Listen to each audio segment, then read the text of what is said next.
Hey everyone, welcome back to my YouTube channel पाठशाला।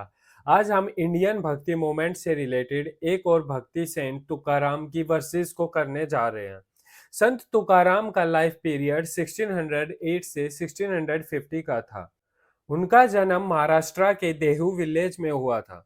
वो भगवान विठोबा ऑफ पांधापुर की भक्ति किया करते थे। तुकाराम ने अपनी लाइफ का मोस्ट पार्ट डिवोशनल वर्शिप में स्पेंड किया है।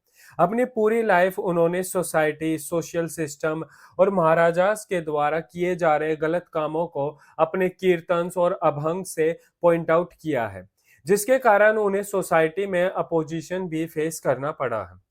जब तुकाराम देव में एक मठ चलाते थे तो मंबाजी नाम का एक पर्सन इन्हें काफी परेशान किया करता था।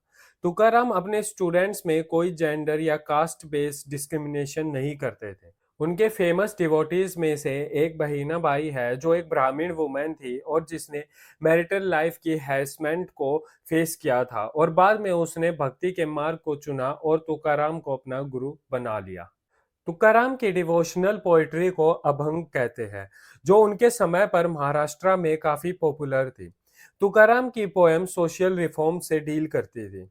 अभंग मराठी लैंग्वेज में एक पॉपुलर डिवोशनल फॉर्म है पोइट्री की, और यह फॉर्म म्यूजिक से एसोसिएटेड है।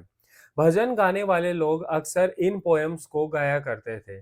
नॉर्थ और साउथ इंडिया में क्लासिकल सिंगर्स भी इन पोएम्स को गाते थे, पर क्लासिकल कॉन्सर्ट्स के लिए अभंग को गाना अनकॉमन था। अभंग 13th सेंचुरी से ही वरकारी पोइट्स का फेवरेट मीटर था, और संस्कृत बेस्ड मीटर के कंपेयर में अभंग मराठी लैंग्वेज के ज्यादा नेटिव था। यह एक फ्लेक्सिबल फॉर्म ऑफ पोइट्री है। इसमें 4 लाइन्स होती है और हर लाइन्स में 3 to 8 साइलेबल्स होते हैं। मोस्ट प्रोबेबली अभंग एक ओरल फोक पोइट्री की फॉर्म में ओरिजिनेट हुई थी, और पोइट्स जननदेव, नामदेव और तुकाराम ने इसे मराठी पोइट्री में क्लासिक स्टेटस दिलाया। तुकाराम के अभंग उनकी फीलिंग्स और फिलोसॉफिकल आउटलुक को एक्सप्रेस करते हैं। अपनी 41 ईयर्स की लाइफ में उन्होंने 5000 अभंग कंपोज किए हैं। इनमें ज्यादातर उनकी लाइफ के इवेंट्स के बारे में बताते हैं, जो कि इन्हें एक ऑटोबायोग्राफिकल सेंस देते हैं। लेकिन स्टिल ये अभंग भगवान पांडुरंग पर फोकस्ड है। उनके भजन लोगों में काफी पॉपुलर होने लगे, और जिस कारण हाई कास्ट ब्राह्मण तुकाराम से नफरत करने लगे, क्योंकि उन्हें डर लगता था कि इनसे उनकी पावर खत्म हो जाएगी।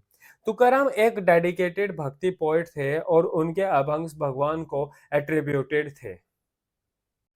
हमारे कोर्स में तुकाराम के 3 अभंग हैं, तो चलिए हम उन्हें एक एक करके समझते हैं। फर्स्ट अभंग में तुकाराम कहते हैं कि I was sleeping when Namdev and Vithal stepped into my dream. Your job is to make poems, stop wasting time, Namdev said. Vithal gave me the measure and gently aroused me from a dream inside a dream. Namdev vowed to write 1 billion poems. Tuka, all the unwritten ones are your responsibility. इस अभंग में तुकाराम कह रहे हैं कि God ने खुद उन्हें poet बनने को कहा है। उन्हें यह जिम्मेदारी दी गई है कि वो बस भगवान के बारे में और भगवान के लिए ही भजन गाए। अपने इस अभंग में तुकाराम कहते हैं कि वो सो रहे हैं और ड्रीम्स में है, और उनके ड्रीम्स में नावदेव और विठल आते हैं और उन्हें एक विजन देते हैं। वो तुकाराम को कहते हैं कि अब उनका काम पोएम्स लिखना है, अब उन्हें और टाइम वेस्ट नहीं करना है। तुकाराम कह रहे हैं कि विठल ने उसे एक विजन दिया है और जेंटली उसे नींद से जगाया है। यहाँ gently aroused me from a dream inside a dream से रेफरेंस है कि नामदेव और विठल तुकाराम को उनकी नींद से जगाते हैं, जहाँ वो ड्रीम्स में था, और वो तुकाराम को एक न्यू विजन देते हैं, एक न्यू विजनरी ड्रीम देते हैं।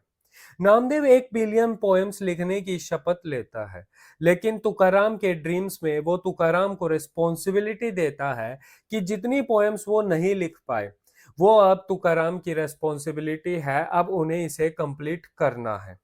तुकाराम का यह अभंग उनके एक विजन के बारे में बताता है, जिसमें तुकाराम को एडवाइस किया जा रहा है कि उन्हें अब भगवान के लिए भजन्स गाने हैं। अब यह उनकी विश है कि उनके इसी डिजायर में अब उनके एक्सिस्टेंस का रीजन है।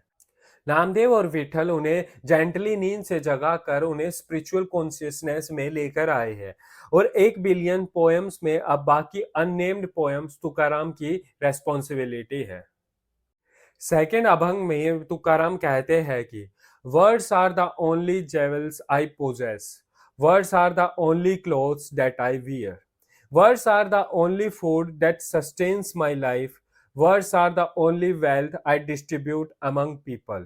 Says Tuka, witness the word he is God. I worship him with my words. भगवान की पोइट बनने की डायरेक्शंस के बाद तुकाराम इस अभंग में कह रहे हैं कि वर्ड्स ही अब उनके लिए सब कुछ है। एज अ पोइट अब वर्ड्स ही उनकी न्यू आइडेंटिटी है। तुकाराम कह रहे हैं कि वर्ड्स ही अब उनके लिए जेवल्स है और उनके पोजेशन में सबसे वैल्यूएबल चीज वर्ड्स ही है। वर्ड्स अब उनके लिए अटायर है। जैसे क्लोथ्स हमारी बॉडी को कवर करते हैं वैसे ही वर्ड्स उन्हें कवर कर रहे हैं और प्रोटेक्ट भी कर रहे हैं। नेक्स्ट वो आगे कहते हैं कि वर्ड्स ही अब उनकी लाइफ को सस्टेन करने के लिए उनका फूड है। वो कंप्लीटली वर्ड्स पर डिपेंडेंट है। तुकाराम कहते हैं कि उनके वर्ड्स ही उनकी वेल्थ है और इसी को वो लोगों के बीच डिस्ट्रीब्यूट करते हैं। वो भगवान के लिए गाए अपने वर्ड्स, अपने भजन्स को लोगों को डिस्ट्रीब्यूट करने को कह रहे हैं। एंड में वो कहते हैं कि उनके वर्ड्स ही भगवान है। वो भगवान से बिलोंग करते हैं और उनके पास बस यही है जो एक मीडियम की तरह वो यूज करते हैं जिससे वो भगवान की वर्शिप कर सकते हैं और उनसे कनेक्टेड रह सकते हैं। अपने थर्ड अभंग में तुकाराम आगे कह रहे हैं कि I am not starved for want of food but it is Janardana who deserves my reverence. I have looked on God as one who sees everything on bright and dark days alike. God is like a father with his child, who both feels and gives pleasure at the same time. Good acts and bad acts vanish. Tuka says, God's glory alone is left. इस वर्ष में तुकाराम कहते हैं कि उनकी hunger, उनकी starvation खाने के लिए नहीं है, बल्कि उनकी स्टारवेशन भगवान के लिए है, जनार्दना के लिए है। रेवरेंस का मतलब डीप रिस्पेक्ट फॉर समवन। यहाँ डीप रिस्पेक्ट, डीप स्पिरिचुअलिटी और ट्रू वर्शिप का सेंस दे रहा है। आगे तुकाराम कहते हैं कि मैं भगवान की ओर देखता हूँ, उन्हें सब दिखता है और वो अच्छे और बुरे दिनों को एक समान देखते हैं। यहाँ अच्छे और बुरे दिनों से रेफरेंस हैप्पीनेस और सोरो से है। तुकाराम कहते हैं कि भगवान अपने भक्तों में कोई डिफरेंस नहीं करते हैं, वो कोई उनमें फर्क नहीं करते हैं। भगवान दोनों ही सिचुएशन में अनकंडीशनली हमारे साथ रहते हैं।